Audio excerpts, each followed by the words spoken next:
Hello everyone and welcome to PotentialU's first government and politics, political parties, online virtual lesson. In this video today we are going to be covering UK political parties, what they are, what do they do and how are they funded. And in the next one we're going to be covering established political parties in the UK, so the Tories, the Labour Party, the Lib Dems, and some other sort of smaller parties in the UK, divisions within the parties, what are their policies, what do they stand for, all of this nice stuff. But just for today, we're going to be covering the basics of what a political party is.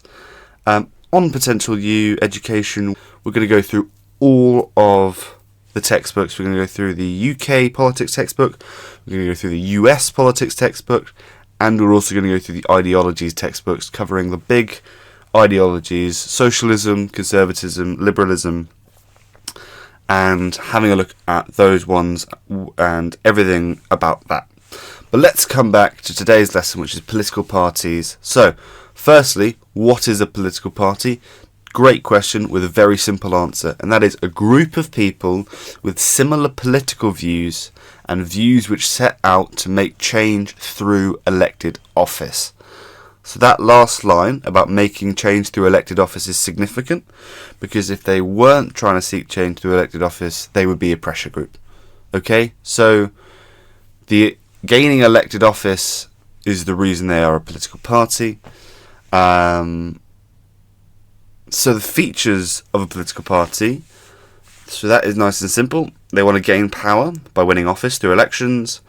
They tend to have a broad focus across different areas: health, education, economy, defence, all of that type of stuff that we hear on the news so often, especially in the run-up to an election. And membership of parties, they tend to share a common ideology: conservatism, socialism or liberalism. And so those are the features and the definition of political parties. So now we'll move on to talk about functions. What do political parties do? They do quite a lot of things, nice and simply. But the first one, the big one, the most important one, is making policy, right? So it's the job of parties to make legislation, come up with ideas for policies. If a party is in government, like the Labour Party are at the moment, then a Labour Party policy is government policy, right? There's no differentiation, no difference. But if you're in opposition, then the policy suggestions made are all really about seeking power and what the party will do if they win the next election, right? But not being in power allows for a bit of... It adds a little element where you can talk to party members at, say, a national conference, party conference, and ask for their input on what they think party policy should be. When you're in government, you don't really have that freedom, because you've had a manifesto that you've run on, you got elected on that manifesto. So all of that's sort of set in stone until the next election. So you can't change that as easily as you can when you're in opposition. So that adds that little extra boost for the opposition parties. And just something to recall there, policy creation can also be known as aggregation, which is defying a wide range of demands and coming up with policies to help these demands. So just another key phrase to keep in mind. So that's making policy, which is the most important thing for a party. But also representation, right? A party has to claim to represent the views of the people that it's elected by. So they will all claim to be representative. In the past, it's often parties were founded to represent a group of people. So the Tories were there to represent sort of the lords and the people in the aristocracy and the big manor houses that you see in sort of Downton Abbey and all that type of stuff. The Labour Party were there to represent the views of the working class and the trade unions and all of that stuff. But now the lines are a bit more blurred, because every party will claim to represent everyone in the country, but we know that they don't, right? We know that, every party will have a specific base that they want to represent better than others, right? That we know that going into the election. Another word that you need to be known about, that you need to know about, is populist. So populists and populist parties are often parties that are created very, very quickly and then fall almost just as quickly. They always play to the people who feel that they are not represented by any of the big parties. They feel left out, feel like they're being left behind. Populist parties are incredibly, I think the word is divisive. They come in and they are very anti-state, very anti-big business, anti-tax, anti-established politics. They are there to fight the established state and the established way of doing things, and they say all of that's wrong and that they should be in power because they'll be better, right? Probably the most successful example is Donald Trump. He is the one who has done it and done it well, being elected twice. In the UK, your big populist figure and party is Farage and Reform. Obviously, before was UKIP and then also the Brexit Party, but that's the example that you want to know for both America and the UK. So that's representation. Oh, actually, that's true. Sorry, we are seeing rise of issue parties, right? So these are parties that represent a specific cause. The Green Party is the best example of this, representing green issues, but also you have UKIP, as I mentioned before, on UK independence and Brexit and all of that stuff. But yes, issue parties, as with all other parties, will still claim to represent the national interest. Whether you believe them or not, that's up to you. So, forgive me. So another function of political parties is selecting candidates. So parties spend a lot of time trying to weed out candidates for elections at all levels, from council to Westminster and everything in between. They will take time. Usually this is done in the local level, so local parties will know the people who are trying to run better. Occasionally you do get the National Party hand-picking candidates for certain elections, which, if a party wants to move in a certain direction within themselves, then they will choose candidates sort of specifically to help that. But generally the local party is the ones who come up with the final decision, and they have the greatest influence when it comes to who is selected to be a candidate in the area for the next election. So now we have identifying leaders. So all parties need leaders, and that will fall onto the responsibilities of the MPs and the members. Obviously, in the smaller parties, when you haven't got enough MPs, it will probably be down to the members. So, if the party is in power, then the party leader is the Prime Minister. When you're the Prime Minister, you have to choose government ministers, which will form the cabinet. If you're in opposition, you will have to choose your front bench or shadow cabinet. And in the UK, whether you're in government or in opposition, the party leader has complete control of the process. Unlike in America, where any selection by the president to the cabinet has to be approved by Congress, not in the UK. In the UK, if the Prime Minister wants them, they've got them. Nice and simple. So the next function of a political party is contesting elections, right? Come election time, parties are there. They want to run for office. They want to win seats, or win councils, or win mayorships. So they are also there. But during the election, it's not just about running and winning. It's also about publicising election issues, right? Persuading people to vote, informing them of their own candidate. And this is all across the country by thousands of party activists. And if it weren't for them, then the turnout would be significantly lower. So it's that effort and that push. You think about it when it's election time. You're seeing, the flags out on the lawns. Saying vote this way or vote that way. And you have all the letters come through in the mailbox. This is all from party activists, right? And people in your local area trying to push their party and their candidate come election time. And something else that we have in the UK, which is quite nice, is that party representatives are also present for the counting of the votes. So they play a part in ensuring the elections are fair and honest, right? So they are standing there while the people are counting the votes, so they can sort of check and make sure that there's no rigging of an election, right? And another point is political education, right? So this sort of ties in with contesting elections. So parties have the responsibility of trying to inform continuously the public of the issues of the day. What's going on? Why is that important? Explaining the main areas of conflict and outlining their own solutions, right? So what is going on? Why is that a problem? And why is my solution the best solution? That's what parties are trying to do all the time. And whether it's in the run up to an election or not, they're always trying to say why is our party's idea the best and why is their idea not so good. So this process also involves explaining how the political system operates, how Westminster works, how getting a bill is done, because not many people know that outside of politics students and people in the system.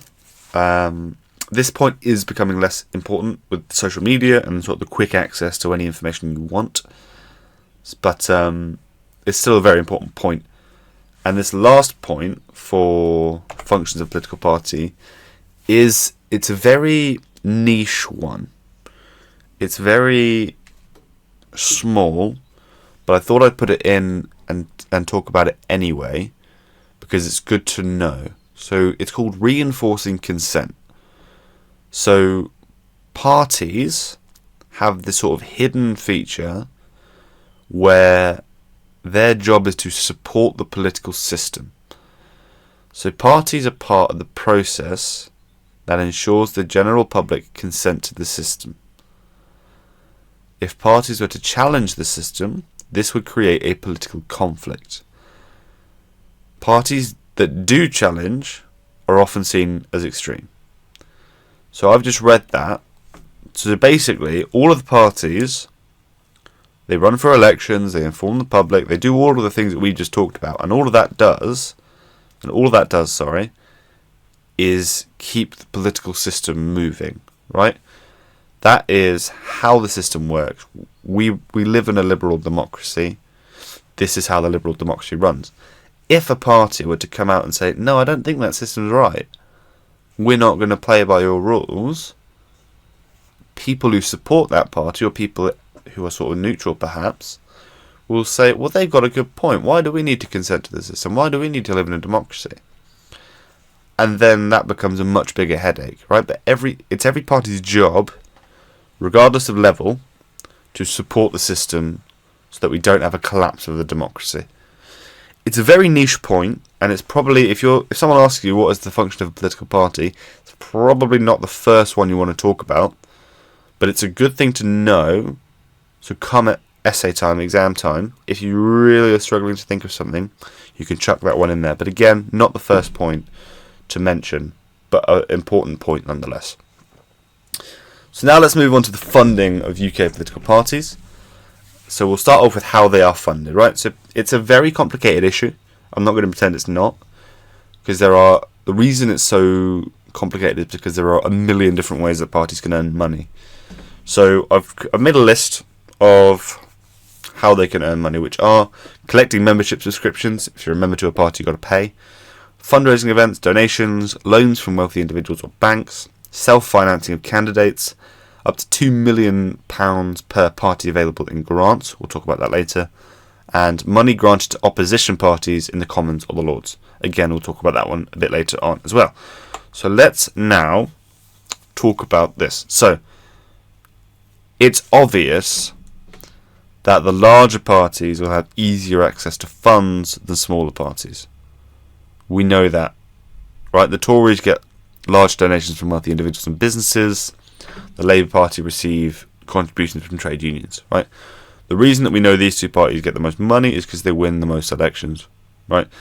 They've won every election in the last 100 years, one of the two of them. So we know that these two parties have the most money and the most resources to throw at elections. Yeah. So smaller parties, by contrast, don't really have a regular source of income, at least not to the same level, right? The smaller parties also have smaller membership, which means they have less money coming in from membership donations. And we can see this disadvantage, right? It's also, if you're a donor, if you put yourself in the shoes of a donor, it's understandable why you wouldn't want to pile all your money into a party that isn't doing well or doesn't have a chance of winning, because then you don't have power, right? So people who do donate to smaller parties, i.e. the Lib Dems, the SNP, or whoever, are often doing it for moral idealism, not necessarily because they want power, which does happen. There are people who do that. And then the next thing I want to talk about is the funding of parties. They were regulated in 2000 by this act, which is important to remember, the Political Parties, Elections and Referendums Act. Okay, so what this act did was, it meant that people not on the UK election roll could no longer make donations, limiting foreign influence. Limits were placed on how much could be spent on parliamentary elections. Donations over £500 had to be declared, and donations over £7,500 were to be placed on a register. Just quickly, some of you may be confused if you heard that Elon Musk wanted to donate £1 million to Reform. You see that because he's not an English citizen, according to this act, he couldn't do it. However, he would do it through his company X that has a UK branch. So that's how he would get around it. But that's just if you were confused. So that's what the act does, and the reason that act was brought into place was to limit the amount of money that could be spent on political parties, and made the elections more fair and more transparent as well, with the having money having to be declared and placed on a register and all that stuff. So let's move on. Yeah, so as I said, these regulations stress transparency more than any serious limits being placed on party donations. These regulations were then further developed after the expenses scandal with the Political Parties and Elections Act in 2009. This essentially gave the Electoral Commission the power to investigate and impose fines. And that was also significant and does help. So let's move on to why it's controversial. Right, so why are and is party funding controversial? Well, in the UK, the two biggest parties received the most money than other parties who received much less, right? So in the quarter of the year covering the 2019 election, the Tory party received £5,763,445. The Labour Party received just less, £5,476,086. The Brexit Party received £3,390,000, and the Lib Dems received £3,298,001.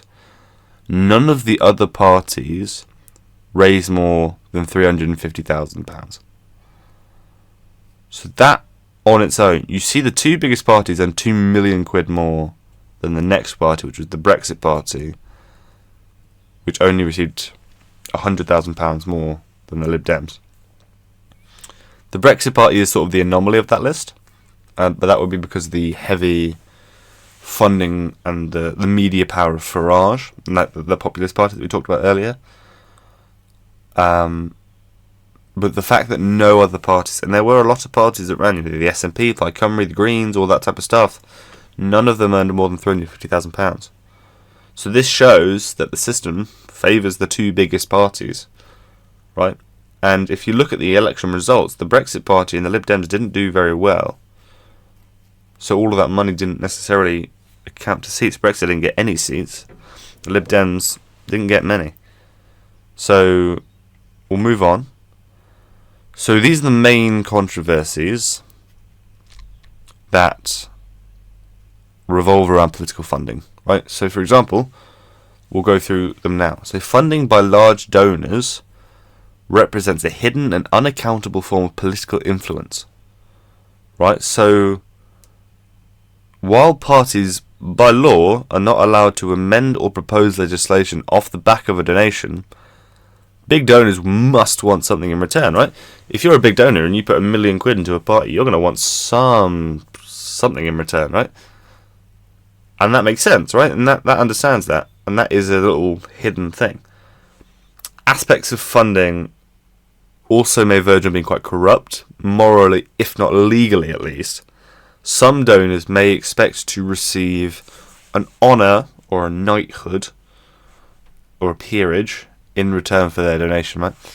This is known as a clash of honours. Now, a great example to use for this is when the Prime Minister Boris Johnson gave a peerage to Peter Cruddas, who has given more than £3 million to the Tory party since 2010. He is now a member of the House of Lords, or at least Boris Johnson made him a member of the House of Lords. So that is an example of this sort of level of corruption and this donors and the corruption thing. Another scandal that Boris had to deal with when he was in power, which ultimately led to excuse me, his resignation. And the steady decline of party membership means that parties are more reliant on donors, which opens the door for more corruption. Now, the Electoral Commission has reported examples of large donations to parties, right? So between 2015 and 2017, the Tories received £11.3 million from prominent figures and companies in the finance sector, and in the same window received £3.6 million from property companies. One individual, this hedge fund proprietor Angus Fraser, donated £1,137,400 to the Tory party in that 2015 to 2017 window. So that's a lot of money. That's 11.3 million, 3.6 million, and then plus 1.1 million. That's a lot of money in 2 years. But also it's not just the Tory party. The United Trade Union gave Labour £657,702 in 2017, and Unison, the public service union, gave Labour £376,242 in 2017. Right? So both parties are receiving quite a lot of money from individuals and organisations. So that is some of the big examples of big donations made. So it's all well and good saying that the party funding system is corrupt, right? We understand that, we get that. But then what's the solution, right? How are we going to fix this? Well, 4 ideas have been brought about. So the first one would say, let's impose restrictions on the size of individual donations to parties. So essentially adding a donation cap that you couldn't spend over. And to make this effective, it would have to be pretty low. So that's option number 1. Option number 2, impose tight restrictions on how much parties are allowed to spend. This would make large-scale fundraising futile. Because if you could only spend, £100,000, getting a donation of £1 million does nothing. Really. Because then you've just got £990,000 just sat there that you can't use, right? Option number 3 is restrict donations to individuals. So you can't get donations from businesses, trade unions, or pressure groups. And the fourth and final option will be replace all funding with state grants for parties. Right? So there are already some form of policy development grants.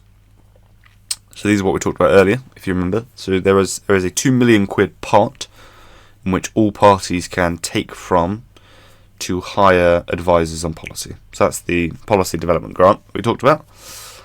In addition, there is also short money and Cranbourne money, which are named after the individuals who launched them and created them. Short money for the House of Commons, Cranbourne money for the House of Lords. Essentially, if you are an opposition party, you get some extra money because you're in opposition, right? So in the Commons, short money, that depends on how many seats you have. So the more seats, the more money you get, which is why at the moment the Tory party would be benefiting more than the Green party, for example. So those are the options around how we can update and make more fair the financing of elections, right?